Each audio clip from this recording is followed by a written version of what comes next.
It's December 14th, and I'm Hirsch Wilson, and this is the third in the series, Living the Life, what it's like to be a volunteer firefighter and the lessons learned. As a firefighter, you run into all sorts of people. The number one rule of the firefighter universe is that stuff happens, and it can happen to anybody: doctor, baker, teacher, and even the daughters of lawyers. And sometimes when stuff happens, we're not at our rational best. One autumn afternoon, a high school senior was driving her car down a two-lane road. She was yakking on her cell phone. She went off the road and hit a telephone pole. She knocked the telephone pole onto the road, and there were wires strewn all over. We responded to the call, and I was the first EMT to arrive on the scene.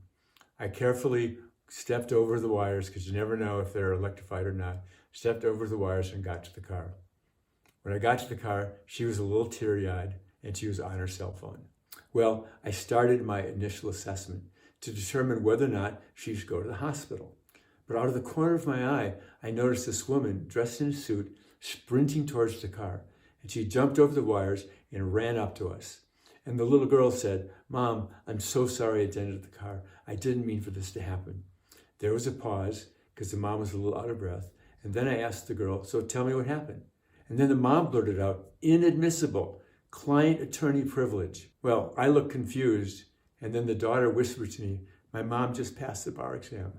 So I paused, and then I asked the girl, "Well, are you hurt?" And then the mom said, "Hearsay, she's not a doctor."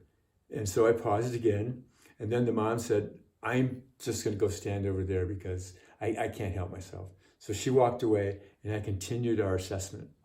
Fortunately, the girl was not injured, and she could sign the "I'm not a patient" form, which was really important because had she been a minor, had she been under 18, the mom would have had to sign it, and that would have been a protracted legal battle. So I took our paperwork and started walking back to the ambulance just as the sheriff arrived. And the sheriff walked up to the car to talk to the girl, and the mom interjected herself saying, "You can't talk to her without me present." There's no real moral to the story other than mama bears, when they're lawyers, are a formidable force. But even this minor call goes to the heart of what it means to be a first responder. It is a people vocation, pure and simple. We see people at their worst moments, in extremis, at their saddest and their craziest. We see the brave and we see the heartbroken. We see examples almost every day that demonstrates the fact that life is absurd. The man who claims he's a Central American guerrilla fighter. The woman drunk who roundhouse punches me, then collapses into her own vomit.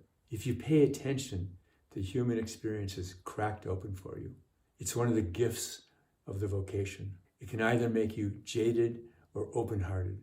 It's always a choice. So be brave, be kind, and fight fires.